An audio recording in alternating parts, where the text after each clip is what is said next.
नमस्कार दोस्तों, जय हिंद, जय Bharat. Welcome my YouTube channel CDRK Saini BEd classes. देखिए, हम अध्ययन कर रहे हैं जो BSTC DEd पाठ्यक्रम के अंतर्गत जो पर्यावरण अध्ययन पेपर है। इस पर्यावरण पेपर के अंतर्गत आज की लाइव क्लास में हम पर्यावरण के प्रकार, देखिए जो पर्यावरण के प्रकार हैं वो कौन कौन से हैं, इनके बारे में आपसे चर्चा करेंगे। अलग अलग विद्वानों ने अलग अलग पर्यावरण के प्रकार बताए हैं, लेकिन यहाँ पर हम सामान्य रूप से जो व्यापक हैं उन्हीं पर्यावरण के प्रकारों के बारे में आपसे चर्चा करेंगे। इससे पहले हमने पर्यावरण का अर्थ, पर्यावरण की परिभाषा आदि के बारे में आपसे चर्चा की थी। तो देखिए, यदि आप हमारे YouTube चैनल पर पहली बार आए हैं तो हमारे YouTube चैनल को सब्सक्राइब करें और पास ही बने बेल आइकन के बटन को जरूर दबा देंगे, जिससे हमारे द्वारा जब भी कोई न्यू वीडियो अपलोड किया जाता है या लाइव क्लास चलाई जाती है तो उनके नोटिफिकेशन आपको मिल सके और आप अच्छा अधिगम करते हुए आप अपनी परीक्षा की अच्छी तैयारी करें, अच्छे क्रेडिट आपको मिले। देखिए, जो प्रोफेसर SL काइस्थ है, इन्होंने पर्यावरण के 4 प्रकार बताए हैं: क्रियात्मक, कार्यात्मक, व्यवहारात्मक और भौगोलिक। तो इस तरह पहला क्रियात्मक, कार्यात्मक, व्यवहारात्मक और भौगोलिक। तो यहाँ पर मैंने शुरू में ही आपको बता दिया, अलग अलग विद्वानों ने अलग अलग पर्यावरण के प्रकार बताए हैं, लेकिन जो वर्तमान में ज्यादा व्यापक है और प्रत्येक मानव के लिए उपयोगी है, उन्हीं पर्यावरण के प्रकारों के बारे में हम चर्चा करेंगे। तो यहाँ पर जो पर्यावरण की व्यापकता है और विस्तृत क्षेत्र है, उसके आधार पर जो पर्यावरण के प्रकार है वो कौन कौन से हैं। इसमें देखिए, पहला प्रकार है भौतिक या प्राकृतिक पर्यावरण। देखिए, जिसका हम उपभोग करते हैं। और जो प्राकृतिक पर्यावरण है ये भी 2 प्रकार का होता है, जैविक, अजैविक। तो यहाँ पर ये भौतिक या प्राकृतिक पर्यावरण हुआ पहला प्रकार। इसी तरह दूसरा प्रकार है सामाजिक पर्यावरण, जो समाज के लोगों के द्वारा सीखा जाता है, समाज के लोगों के द्वारा अपनाया जाता है, तो उसे हम सामाजिक पर्यावरण कहते हैं। इसी तरह सांस्कृतिक पर्यावरण, देखिए हमारे चारों ओर जो हमारी संस्कृति होती है, इस संस्कृति में प्रचलित पर्यावरण को सांस्कृतिक पर्यावरण के नाम से जानते हैं। इसी तरह मनोसामाजिक पर्यावरण, देखिए समाज के जो व्यक्ति होते हैं, इन समाज के व्यक्तियों के मन में जो वैज्ञानिक दृष्टिकोण से पर्यावरण के बारे में, अपने विकास के बारे में, अपने फ्यूचर के बारे में पर्यावरण के प्रति क्या धारणाएं होती है, तो इन सब के बारे में मनोसामाजिक पर्यावरण का अध्ययन किया जाता है। और इसी तरह नेक्स्ट पर्यावरण है जैविक पर्यावरण। तो ये मुख्य रूप से पर्यावरण की व्यापकता और विस्तृत क्षेत्र के आधार पर ये पर्यावरण के प्रकार प्रचलित है। इसे हम पर्यावरण के रूप भी कह सकते हैं। अब इन जो पर्यावरण के प्रकार हैं, इनका हम एक एक करके अलग अलग आपसे चर्चा करेंगे। तो देखिए, यहाँ पर पहला प्रकार मैंने आपको बताया था भौतिक पर्यावरण या प्राकृतिक पर्यावरण। तो भौतिक और जब प्राकृतिक पर्यावरण होता है, इस भौतिक पर्यावरण या जो प्राकृतिक तत्व होते हैं ये अनन्याश्रित पुंज है। देखिए, मेन जो पर्यावरण माना जाता है ये प्राकृतिक पर्यावरण माना जाता है, जिसके अंतर्गत हम प्राकृतिक पर्यावरण का जो भौतिक रूप से उपभोग करते हैं और उनका उपयोग करते हुए, आप सब जानते हैं जो प्राकृतिक पर्यावरण होता है ये प्रकृति के द्वारा प्रदत्त होता है और प्रकृति के द्वारा जो प्रदत्त पर्यावरण है वही हमारा जीवन, वही हमारा विकास, वही हमारा फ्यूचर बनाता है। आप सब जानते हैं, देखिए हम जो श्वसन क्रिया में ऑक्सीजन गैस ग्रहण करते हैं, वो ऑक्सीजन गैस भी प्राकृतिक पर्यावरण के द्वारा ही हमें मिलती है। तो यहाँ पर जो भौतिक पर्यावरण है, ये प्राकृतिक तत्वों का अनन्य आश्रित पुंज है, जिसका प्रत्यक्ष प्रभाव मानव एवं समस्त प्राणियों के समस्त क्रियाकलापों पर पड़ता है। और ये फैक्ट बिल्कुल सही है कि जो भौतिक और प्राकृतिक पर्यावरण होता है, उसका मानव जीवन पर प्रत्यक्ष अप्रत्यक्ष रूप से प्रभाव पड़ता है। इसके अंतर्गत वायु, जल, खाद्य पदार्थ, भूमि, ध्वनि, ऊष्मा, प्रकाश, नदी, पर्वत, खनिज पदार्थ, विकिरण आदि पदार्थ शामिल है। मनुष्य इनसे लगातार संपर्क में रहता है, इसलिए मनुष्य के स्वास्थ्य पर सीधा प्रभाव डालते हैं। देखिए जो भौतिक और प्राकृतिक पर्यावरण है, इसके अंतर्गत ये सब आते हैं जिनका उपभोग एक मानव करता है, और उन सब वस्तुओं का, उन सब संसाधनों का मानव के जीवन पर सीधा प्रभाव पड़ता है। और इन सब का उपभोग करता हुआ मानव अपना फ्यूचर निर्धारित करता है, अपना विकास करता है और जीवन यापन करता है।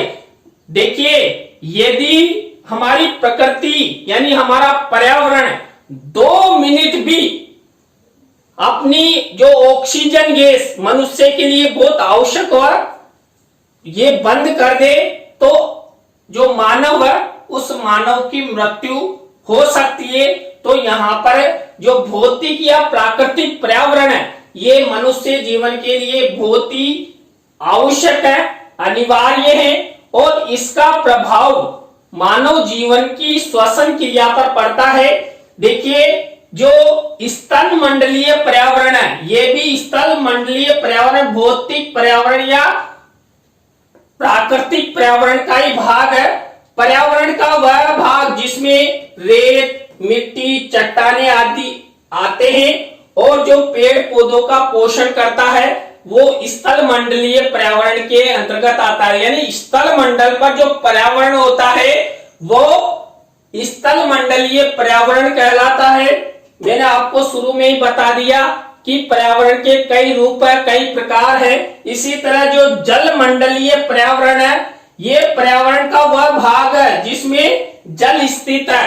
यानी हमारे जो तालाब है, सागर है, महासागर है, इनमें जो जल है इसे हम जलीय पर्यावरण या जल मंडलीय पर्यावरण के नाम से हम इसे जान सकते हैं। इसी तरह देखिए वायुमंडलीय पर्यावरण, यहाँ पर नाम से ही पता लग रहा है कि वायुमंडलीय पर्यावरण, वायुमंडलीय पर्यावरण जो स्थल मंडल तथा जल मंडल के ऊपर लगभग 300 किलोमीटर तक फैला हुआ गैसीय वातावरण होता है।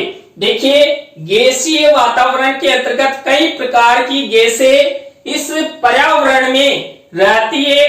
इनमें से कई गैसें मनुष्य के लिए लाभदायक होती है, कई गैसें मानव जीवन के लिए लाभदायक नहीं होती है, यानी कि उनके जीवन पर जो प्रत्यक्ष अप्रत्यक्ष रूप से दुष्परिणाम भी वो देती है। मनुष्य के लिए सबसे महत्वपूर्ण होती है ऑक्सीजन गैस, जिससे मानव का जीवन बचा रहता है और वो श्वसन क्रिया करता रहता है।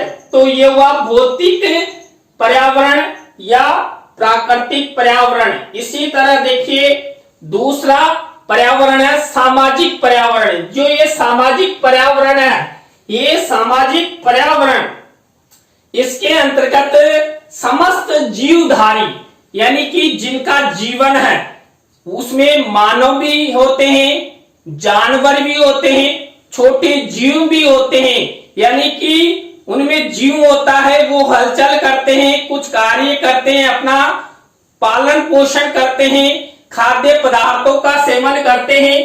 समस्त जीवधारी अपनी प्रजाति के अन्य सदस्यों के साथ मिलकर अंतःक्रिया करते हुए समाज का निर्माण करते हैं, जिसे सामाजिक पर्यावरण बनता है। देखिए, जो सामाजिक पर्यावरण होता है इसमें सभी जीवधारी होते हैं। जैसे अभी मान लीजिए जानवर है, वो भी अपना एक समाज बनाते। अभी मान लीजिए कोई गाय है, भैंस है, यानी किसी भी प्रकार का कोई जानवर, तो उनका एक समाज होता है, यानी उनकी एक कैटेगरी होती है कि गायों का एक समूह, भैंसों का एक समूह, शेरों का एक समूह। तो वो अपना समाज बनाते हैं और समाज के अनुसार अपनी अनुक्रियाएं, अंतः क्रियाएं करते हैं। ऐसे ही मानव जीवन है। मानव जीवन में जो ये मानवों का समाज होता है, ये मानवों का समाज पर्यावरण के साथ अंतः क्रिया करता है, अपना विकास करता है, अपने जीवन के लिए जो आवश्यक वस्तुएं हैं, संसाधन है,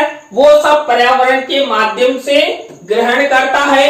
सामाजिक पर्यावरण के अंतर्गत जो सांस्कृतिक मूल्य होते हैं, मान्यताएं होती है, वो भी सम्मिलित की जाती है। राजनीतिक, आर्थिक एवं धार्मिक संस्थाएं या संगठन सामाजिक पर्यावरण का हिस्सा होने के कारण, देखिए यहाँ पर जो सामाजिक पर्यावरण होता है, इस सामाजिक पर्यावरण के अंतर्गत जो सांस्कृतिक मूल्य भी आते हैं, मान्यताएं भी आती है, राजनीतिक क्षेत्र भी आता है, आर्थिक क्षेत्र भी आता है, धार्मिक संस्थाएं भी आती है, संगठन आदि सामाजिक पर्यावरण का हिस्सा होते हैं। और ये इनके साथ होने से, किसके साथ? सामाजिक पर्यावरण के साथ होने से वो ये निर्धारित करते हैं कि पर्यावरणीय संसाधनों का उपयोग कैसे किया जाएगा और किन लाभों के लिए किया जाएगा। देखिए, जो पर्यावरणीय संसाधन है, हम बार बार ऑक्सीजन की बात करते हैं, तो ऑक्सीजन मनुष्य के लिए बहुत ही आवश्यक है। तो यहाँ पर जो सामाजिक पर्यावरण होता है, इस सामाजिक पर्यावरण के अंतर्गत चर्चा की जाती है कि हम ऑक्सीजन का प्रयोग कैसे करें और हम जो ऑक्सीजन के बदले या कार्बन डाइऑक्साइड के जो दूषित गैसें हैं, उनका निस्तारण कैसे हो, जिससे हमारा पर्यावरण बचा रह सके। तो आपस में चर्चा करके पेड़ पौधे लगाए जाते हैं, या जो कल कारखाने हैं या जहां से अपशिष्ट गैसें निकलती है, उन गैसों को रोकने हेतु अनेक प्रयास हमारे सामाजिक पर्यावरण के अंतर्गत हमारे समाज के लोगों के द्वारा किया जाता है। आपने कई बार वैश्विक स्तरीय सम्मेलनों के बारे में, यानी पर्यावरण पारिस्थितिकी के सम्मेलन होते हैं, इसके अंतर्गत पर्यावरण को बचाने की बात बार बार की जाती है। तो यहाँ पर जो सामाजिक पर्यावरण है, इसके अंतर्गत सब आते हैं। सामाजिक पर्यावरण मानव का नियामक माना जाता है तथा सामाजिक प्रक्रियाओं का निर्देशक। देखिए, जो सामाजिक पर्यावरण होता है, इस सामाजिक पर्यावरण एक नियमानुसार चलने के लिए बाधित करता है कि आपको जो पर्यावरण है, इस पर्यावरण का उतना ही उपयोग करना है जितनी आपको आवश्यकता है। आप इसे दूषित करेंगे तो पर्यावरण भी हमें दूषित परिणाम देगा और उसका प्रभाव सीधे सीधे मानव जीवन पर, यानी कि जैविक पारिस्थितिकी पर दिखाई देगा। इसलिए यहाँ पर सामाजिक पर्यावरण का, हमारे पर्यावरण का सदुपयोग करना चाहिए। पर्यावरण के साथ किसी भी प्रकार का कोई दुष्परिणाम उत्पन्न नहीं हो, ऐसा कार्य नहीं करना है। इसी तरह थर्ड नंबर का पर्यावरण का प्रकार है सांस्कृतिक पर्यावरण। सांस्कृतिक पर्यावरण का संबंध प्रमुख रूप से मनुष्य जाति से है। वैसे अन्य जीवधारी भी अपने समाज का निर्माण करते हैं, परंतु श्रेष्ठ प्राणी होने के कारण मनुष्य अपने समूहों, समुदायों, रूढ़ियों, परंपराओं, आदर्शों, मूल्यों तथा सामाजिक विरासत को लेकर एक सामाजिक सांस्कृतिक पर्यावरण का निर्माण करता है। देखिए, सांस्कृतिक पर्यावरण के अंतर्गत मनुष्य का, मानव का महत्वपूर्ण स्थान होता है, क्योंकि जो मानव है वो समस्त क्रियाकलाप इस पर्यावरण में करता है और अपनी अपनी संस्कृति के अनुसार करता है। कई भारतीय संस्कृतियां, कई भारतीय समाज ऐसे हैं जो पर्यावरण की सुरक्षा हेतु तो अपने प्राण भी न्यौछावर कर देते हैं। कई सामाजिक संस्कृतियों के अंतर्गत उनके जन्मदिन या कोई सा भी उत्सव हो, कोई मृत्यु भी हो जाए तो पेड़ पौधे लगाकर वहां पर्यावरण बचाने की बात की जाती है। तो हमारी जो संस्कृति है, ये भारतीय संस्कृति इतनी अच्छी संस्कृति है जिसके अंतर्गत हम भारतीय लोग पर्यावरण को बचाने हेतु अनेक प्रकार के उपाय करते हैं। आपने महिलाओं को देखा होगा, महिलाएं कई प्रकार के तीज त्योहारों पर व्रत रखती है और कई वृक्षों की पूजा भी करती है। तो वृक्षों की पूजा करने का तात्पर्य यहाँ पर मुख्य रूप से वृक्षों को बचाना। देखिए, हिंदू धर्म में पीपल के पेड़ को जलाया नहीं जाता। तो क्यों नहीं जलाया जाता घर पर? इसलिए नहीं जलाया जाता कि हम पीपल की पूजा करते हैं। देखिए, शीशम को, अशोक के वृक्ष को, कई प्रकार के पौधों को हम देवीय रूप में, देवताओं के रूप में देखते हैं और उन पौधों की रक्षा करते हैं जिनसे हमारा पर्यावरण शुद्ध रहता है। तो ये हमारी संस्कृति की एक विशेषता है कि हमें पर्यावरण को बचाने हेतु जो पर्यावरण के अंतर्गत जो पेड़ पौधे हैं उनको हम देवीय रूप प्रदान कर उन्हें सुरक्षित कर सकते हैं। पृथ्वी पर भाषाई धार्मिक जीवन शैली के आधार पर सांस्कृतिक पर्यावरण का निर्माण होता है। देखिए, जो भाषा या धार्मिक जीवन होता है उसी के आधार पर सांस्कृतिक पर्यावरण का निर्माण होता है। कई बार देखिए, मैंने आपको बता ही दिया कि अपने अपने धर्मों जातियों के अनुसार पर्यावरण की रक्षा करने का प्रयास किया जाता है। देखिए, जो राजस्थान में विश्नोई समाज है, ये विश्नोई समाज प्रकृति के अंतर्गत जो पेड़ पौधे हैं, प्रकृति के अंतर्गत जो जीव हैं, उनको बचाने का अनेक प्रयास करता है और ये हमें संदेश भी देता है कि अन्य जो समाज के लोग हैं उनको भी ऐसा कार्य करना चाहिए। इसके बाद देखिए, नेक्स्ट जैविक पर्यावरण। देखिए, जैविक पर्यावरण के बारे में हम चर्चा करते हैं। जैविक पर्यावरण बहुत बड़ा अवयव है जो कि मनुष्य के इर्द गिर्द रहता है। यहाँ तक कि एक मनुष्य के लिए दूसरा मनुष्य भी पर्यावरण का एक भाग है। जीव जंतु व वनस्पति इस घटक के प्रमुख सहयोगी है। किसके? जैविक पर्यावरण के। देखिए, जैविक पर्यावरण सबसे महत्वपूर्ण होता है और जैविक पर्यावरण के अंतर्गत जो हमारा ये इर्द गिर्द जो भी आवरण होता है, जो भी गैसें होती है, वो सब सम्मिलित किए जाते हैं। वनस्पति भी इसमें सम्मिलित की जाती है, प्रमुख घटक भी माना जाता है।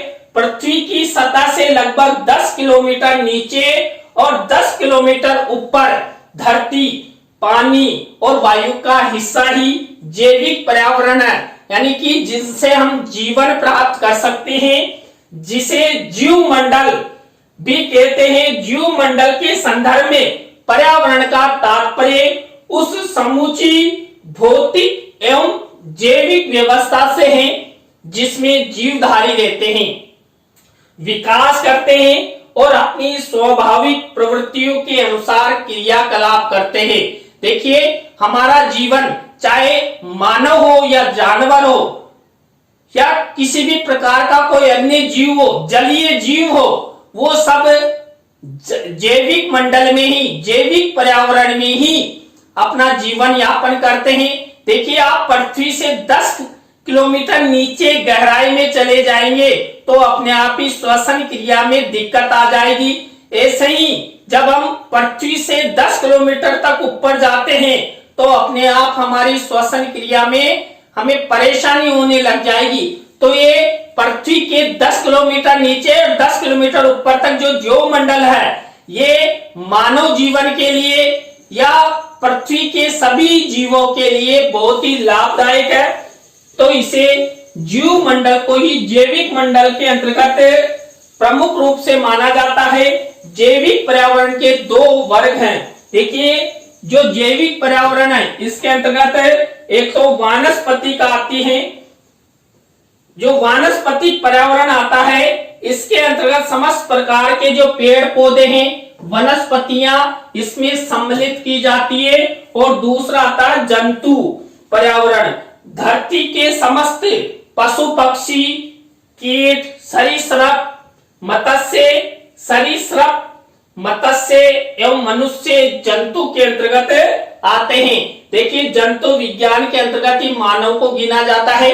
देखिए, कोई पशु पक्षी है, कीट है, जिनमें जीव है, ये सब इसी जंतु विज्ञान के अंतर्गत, जंतु पर्यावरण के अंतर्गत आते हैं। तो ये हुआ हमारा जैविक पर्यावरण। इसमें आप देखिए 5वें नंबर का पर्यावरण का प्रकार है मनोसामाजिक पर्यावरण।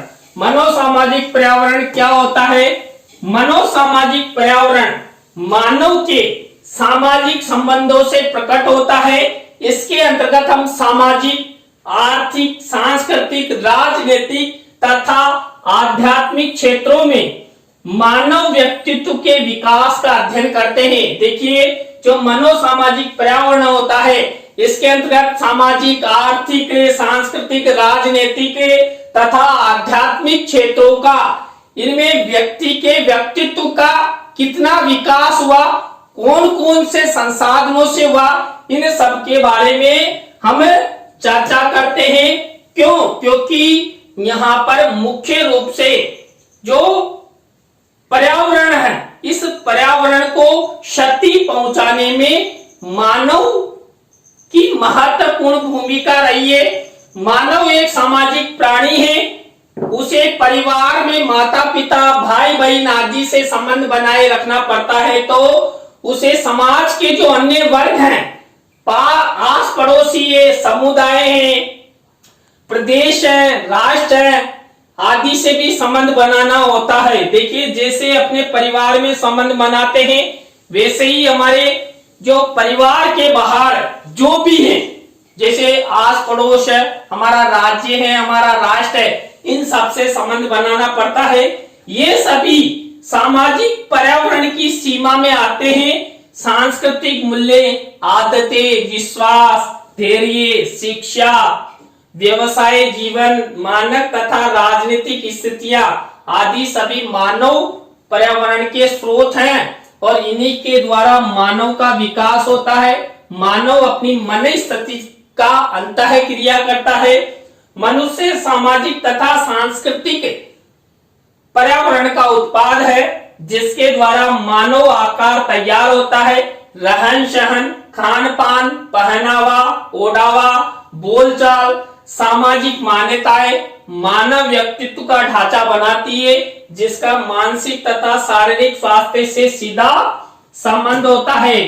तो देखिए, यहाँ पर आज की क्लास में हमने पर्यावरण के प्रकारों के बारे में अध्ययन किया। फिर से बता देता हूं, आपको कंफ्यूजन नहीं होना। अलग अलग पुस्तकों में पर्यावरण के कई प्रकार मिलेंगे, लेकिन यहाँ पर जो पर्यावरण की व्यापकता और क्षेत्र के अनुसार हमने यहाँ पर पर्यावरण के प्रकारों के बारे में चर्चा की है। आज की क्लास आपको कैसी लगी कमेंट्स में हमें जरूर बताएं। अच्छी लगी हो तो लाइक करें, कमेंट्स करें और शेयर जरूर करें दोस्तों। इसी तरह नए टॉपिक के साथ हम आपसे फिर मिलेंगे CDR के सैनी BEd क्लासेज पर। जय हिंद, जय भारत, राम राम।